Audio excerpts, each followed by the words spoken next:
नमस्कार मंडळी, नवीन एका इंटरेस्टिंग व्हिडिओमध्ये सर्वांचं मनापासून स्वागत आहे. मित्रांनो, महाराष्ट्रातील दिव्यांग बांधवांसाठी ही व्हिडिओ अतिशय महत्त्वाची आहे. मित्रांनो, राज्य सरकार प्रशासनाने यापूर्वी संजय गांधी निराधार अनुदान योजना असेल आणि दिव्यांग पेन्शन योजना असेल यांचे वितरण एकत्रित केले होते, परंतु राज्य सरकार प्रशासनाने हे दोन्ही विभाग वेगवेगळे केल्यामुळे हे दोन्ही लाभार्थ्यांचे पैसे वेगवेगळ्या दिवशी वितरित होण्यास आता सुरुवात झालेली आहे. एक लक्षात ठेवा, संजय गांधी निराधार अनुदान योजनेचे पैसे या अगोदर जमा झालेले आहेत, परंतु दिव्यांग व्यक्तींचे पैसे कधी जमा होणार अशा पद्धतीचा प्रश्न लाभार्थ्यांच्या माध्यमातून विचारला जातो. तर या व्हिडिओच्या माध्यमातून तुम्हाला स्पष्टपणे माहिती देतोय की 4 ते 5 दिवसांमध्ये हे पैसे तुमच्या खात्यामध्ये जमा होतील. काळजी करायचं कारण नाही. लक्षात ठेवा, आता फक्त आणि फक्त संजय गांधी निराधार अनुदान योजनेचे पैसे त्यांच्या खात्यामध्ये जमा झालेत.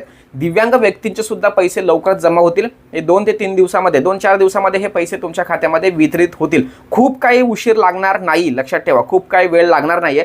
लवकरच हे तुमच्या खात्यामध्ये पैसे येतील, त्यामुळे काळजी करायचं कारण नाहीये. आता तुमच्या मनामध्ये ही प्रश्न असेल की टेम्पररी दिव्यांगांच्या संदर्भात काय, तर याविषयी आपण पुढची व्हिडिओ टाकणार आहोत. त्यामुळे आत्ताच आपल्या चॅनलला सबस्क्राईब करा आणि ही आनंदाची बातमी सर्वांना शेअर करा की 2-4 दिवसामध्ये हे पैसे तुमच्या खात्यामध्ये येतील. खूप काही उशिरा होणार नाहीये. महत्त्वपूर्ण व्हिडिओ सर्वांना शेअर करा. भेटूया पुढील व्हिडिओसह. तोपर्यंत धन्यवाद. जय हिंद, जय महाराष्ट्र.